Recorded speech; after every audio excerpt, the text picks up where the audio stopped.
government agreed with him at the time, including a young congressman from Massachusetts by the name of John F. Kennedy, who delivered a speech in Congress at the time of the fall of China, where he pointed the same accusatory finger at the government and said that we had withered away our victory in World War II. Now, let's not forget, this is just a few years after the end of World War II, when you saw one version of socialism defeated, that being the Nazi socialists, but the other version marching across the globe and destroying entire nations with at least as much brutality as the Nazis had done in Europe.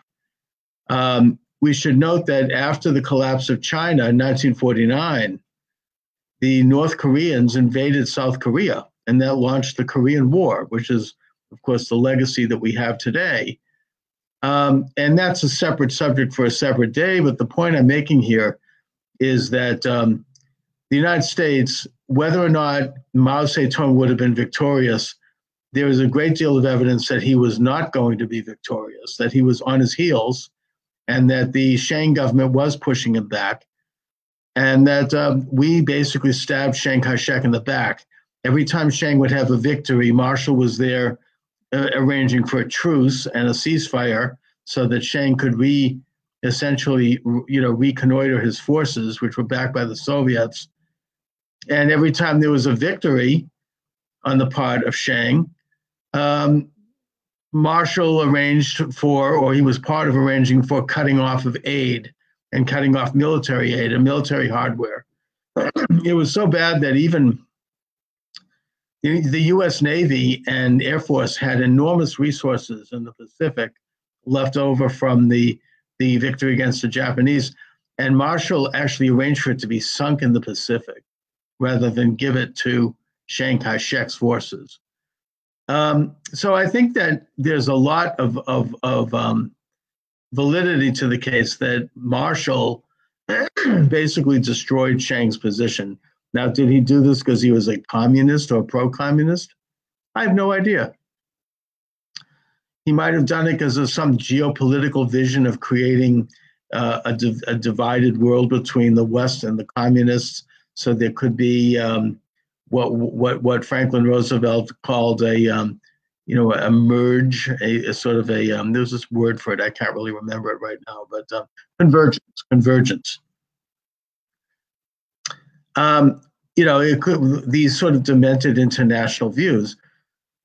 But suffice it to say that the history indicates that there was a conspiracy on the part of radical leftists in the United States to undermine China, our ally.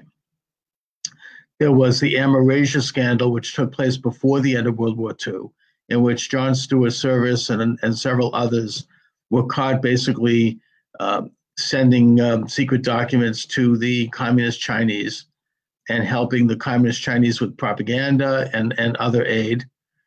There was Harry Dexter White, who turned out to be not necessarily a member of the Communist Party, but he was spying for the Soviets, according to many sources, including Whittaker Chambers and Hedda Massing and many others who handled him, Elizabeth Bentley and others. And I guess you could say that that Harry Dexter White, as Assistant Secretary of the Treasury, he actually arranged for China he stopped gold shipments to China, which would have bolstered the Chinese currency at a time when they were trying to defeat the Japanese and recover from World War II. Now, I happen to know this personally because I researched Harry Dexter White, and I actually went to the National Archives in Maryland and tried to get information about this. And interestingly enough, I discovered that most of it is still classified. Now, why they would classify information about Harry Dexter White for events that happened in 1945, I don't know, but it's a disgrace. These are all the people involved are now dead. We should get to the history of what really happened.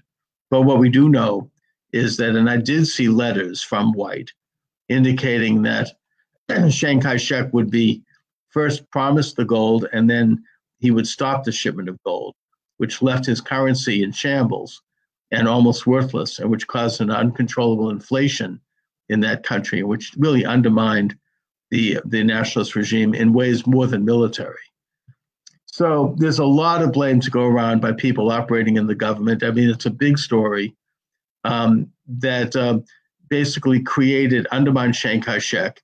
I mean, he was attacked in the media for being corrupt and all those usual ugly charges that are launched against an enemy of the left. He actually was not. I mean, he was a very modest individual. Not that he was perfect, but the fact of the matter is he was our ally in World War II. This would have been like undermining the British after World War II if the Nazis, in favor of the Nazis. It was just a despicable, horrifying chapter in American history, one that needs to be told without any varnishment. And the fact that this author of this book, his name is Daniel Kurtz-Phelan, the China mission, that he would write such a whitewash. And by the way, he's a member of the Council on Foreign Relations, which is really America's foreign policy left-leaning establishment that tends to write history in ways they want. So he's obviously a stooge of that.